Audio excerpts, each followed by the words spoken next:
In the 20th century, power didn't seize control through coups or revolutions. It professionalized. Crisis stopped being an event. It became a career. This video is not about villains, and it's not about conspiracies. It's about how modern power learned to survive. Using the wise men as our guide, we're going to look at a group of men who were intelligent, sincere, and widely regarded as indispensable, and how, almost unintentionally, they helped transform temporary wartime management into a permanent system of rule, not through malice, through competence. Figures like General Marshall, Dean Acheson, and George Kennan were often called the wise men, administrators whose authority grew not from ideology, but from having managed the last emergency. It's hard to overstate how unprecedented this moment felt. Before World War II, governments did not routinely manage entire economies. They taxed, they regulated, they governed, but they did not coordinate production, labor, finance, and logistics on a global scale every day under existential pressure. What emerged during the war was not just victory, it was a proof of concept. Centralized management appeared to work, and once something works in an emergency, the temptation to preserve it is enormous. The temporary men. World War II created an unprecedented problem. Modern industrial war required centralized coordination, rapid, continuous decision-making, suspension of normal political and constitutional limits. This was understood by nearly everyone involved as an emergency. Into that emergency stepped a particular type of man, not generals, not ideologues, but lawyers, bankers, administrators, and policy planners. Men who knew how to manage large organizations, complex supply chains, financial systems, alliances under stress.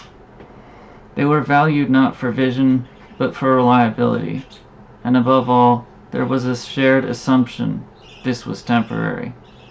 Once the war ended, normal political life would resume. The managers would step aside. That assumption turned out to be the most important mistake. The assumption was simple. Once the war ended, the managers would step aside. But by 1945, stepping aside no longer meant returning to an earlier normal.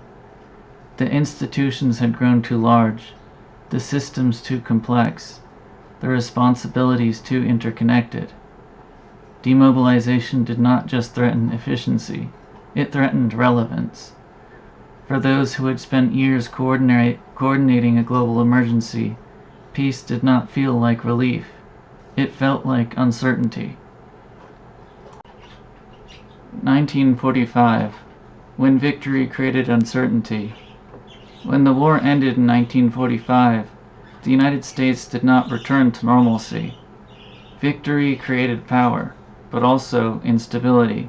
Peace meant demobilization of massive institutions, shrinking budgets, fractured alliances, competing national interests reasserting themselves. For those who had spent years coordinating a global emergency, peace looked chaotic. Centralized authority had brought order. Decentralization threatened unpredictability. From the manager's perspective, peace did not feel like resolution. It felt like loss of control. So while the war formally ended, the habits, assumptions, and institutional momentum remained firmly in place. Victory removed the enemy, but it did not remove the problem these institutions had been built to solve. Without a clear organizing threat, the system itself began to lose coherence. And large systems do not dissolve gracefully. They search for justification. The Cold War did not simply arrive at a strategy. It arrived as an answer to a deeper institutional need. Containment as a condition, not a strategy. The Cold War provided an answer that victory could not. Containment is often described as a strategy aimed at the Soviet Union, but functionally it became something more fundamental. It provided a permanent organizing principle, a justification for continuous mobilization, a reason for emergency institutions to persist. A defeated enemy dissolves systems, a permanent enemy sustains them. The Soviet Union was dangerous enough to justify vigilance, stable enough to avoid final confrontation. Crisis no longer needed to be solved. It needed to be managed. This was not cynicism, it was institutional logic. How crisis became a career. As this framework solidified, authority began to flow differently. Power no longer came primarily from elections, ideology, public persuasion. It came from experience, continuity, familiarity with crisis. The same individuals rotated through the State Department, the Defense Department, financial institutions, advisory boards and commissions. Responsibility followed familiarity. Influence followed endurance. What emerged was a new form of legitimacy, managerial legitimacy. The right to rule came from having managed the last emergency, and since emergency never ended, neither did authority. Class, worldview, and shared assumptions. This system did not require coordination in secret. The men who ran it shared similar educations, similar social networks, similar professional norms. They believed the world was fragile. Disorder was the greatest danger. Stability required constant supervision. They had lived through depression, global war, institutional collapse abroad. Their fear was not imaginary, but it provided a worldview in which vigilance was always justified, authority was always necessary, resolution was always risky. Continuity became synonymous with responsibility. This kind of authority comes with a hidden cost. When crisis has no endpoint, responsibility never lifts. Decisions accumulate without resolution, and the people inside the system are asked not just to manage danger, but to live inside it indefinitely. The psychology of permanence. This system didn't just reshape institutions, it reshaped the people inside them. James Forrestal is emblematic. He confronted not a series of crises, but a permanent condition. There was no end state, no resolution, no moment of standing down.